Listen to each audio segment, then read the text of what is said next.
ఎట్లా బతుకుడు ఎలా బతుకుడు తెలంగాణ పల్లెలోన యూరియా లేక ఊరులు బిగిసే తెలంగాణ ఊర్లలోన ఎందుకు ఇట్లా అయ్యేనా అని ఎవరన్నా అడిగితే చాలు లాఠీ దెబ్బలు కేసులు బుక్కింగ్ అరెస్ట్లే చేస్తున్నారు తెలంగాణ జిల్లాలలో. ఇగో ఈ అక్క ఏమంటుందో ఒక్కసారి నోండ్రి. 5,000 ఒక్క ఎకరం దున్నించుకున్నా ఒకసారి మందులేదు 2 నెలలకు అది తెల్లదాకా ఎవరో తెచ్చుకున్న ఎవరో 5 నెలలకు అందుతాయి. 500 ఒక్క బత్త అయినా దొరుకుతలేదు. ఈ పెట్టే లాభం పెట్టకే లాభం, ఈ ప్రభుత్వం వచ్చే లాభం రాకే లాభం. ఒక్కసారి ఊరే లేదు ఇదివరకు, ఏది లేదు. పొలాలు ఎండిపోతా అంటే 5,000 ఎకరం మీరు దున్నించుకొని ఆశ చేసుకొని కూలి చేసుకొని బతకల్లా. కూలి చేస్తానికి కూడా పొలం దొరుకుతలేదు. మళ్ళీ అది బండం కూలి చేయవు. పొలంలో చల్లేదానికి చారెడు మందు లేదు. 5,000 పెట్టి పొలాలు దున్నించుకుంటే యూరియా కోసం అరి గోస అవుతున్నది. ఈ సర్కారు వచ్చేం లాభం రాకేం లాభం.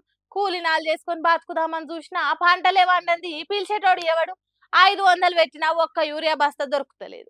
ఏడవోము మేము ఎంతగాని కొట్లాడము అన్నట్టు ఎంతెంత ఎల్లగాక్కుతున్నది. పక్కకే మాజీ మంత్రి ఎర్రవల్లి దయాకర్ రావు కూడా ఉన్నాడు. రైతులతో కలిసి యూరియా కోసం లొల్లి చేస్తుంటే పోలీసులు అరెస్ట్ చేసిండ్రు. యూరియా కోసం రైతులు లొల్లి చేసే కాడికి వచ్చి అరెస్ట్ చేసేదానికి మస్తు పని చేస్తున్నది సర్కార్ గాని సరిపోను యూరియా ఇచ్చేదానికి మాత్రం పని చేస్తలేదు.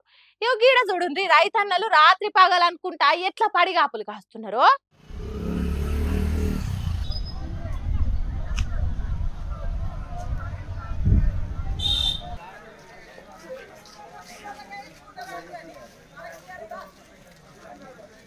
ఏడాదంతా వ్యవసాయం పని కోసం రైతులు కష్టపడ్డ దానికంటే ఎక్కువ యూరియా కోసమే దానిలో ఆడుతున్నారు. ఇగో గీడ చూడుర్రి, కొంతమంది ఎట్లా సొమ్మసిల్లి కింద పడిపోతున్నారో.